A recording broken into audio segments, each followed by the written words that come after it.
original intention for BRICS was not de-dollarization, or it's not an anti-West grouping or anything like that.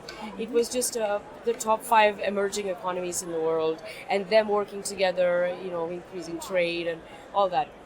The problem is, however, now it's morphing into something different, and it can morph into like a tool for de-dollarization if that is a possibility. And I think people need to be,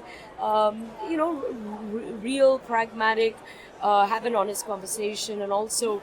Because how many countries are involved now? Well, originally it was the 5. It was Brazil, Russia, India, China, South Africa. South Africa, yeah. So that's the original BRICS. But now we have BRICS plus 6, or it's BRICS plus, I think, because now we have Saudi Arabia involved. And now we have also the top oil producing nations involved. And there are a bunch of other countries around the world. These are not necessarily emerging markets. They're just countries that are interested to get in on the action. And they think that this grouping is a great platform for them, and which it is.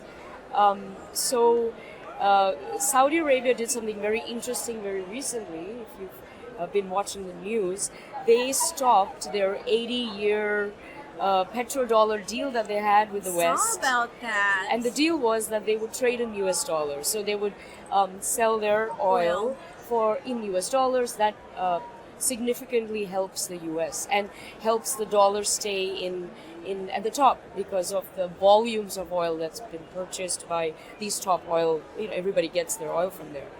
So, but now that that's ended and it's not going to be renegotiated in that way, firstly, Saudi Arabia has a right to do it. From their perspective, why wouldn't they? And it's not a conspiracy or anything like that. It's just makes sense for them to reduce, I think from their point of view, to reduce dependency on the US dollar, which probably the world wants to reduce dependency on anyone. No, it's not just a US dollar, just in general. It's been so weaponized, the US dollar, against Russia. Yes, and other countries and other conflicts. So there's that.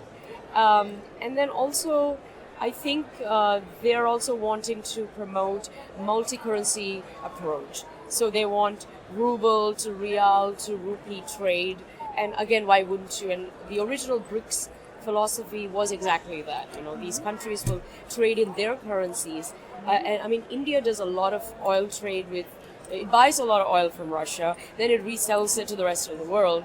But they buy in rubles, they will sell in rupees maybe, or, they have their own thing going. It really helps India, it really helps Russia, so not so great for the dollar though. So, so this is where we're at. And I remember on the panel last year, the same panel, someone actually asked me about BRICS. That conversation came up, and I was the one representing BRICS, and I said, you shouldn't be worried about BRICS until the day that Saudi Arabia gets involved. Well, here we are. Here we are, and that's a game changer. Well, here we are now.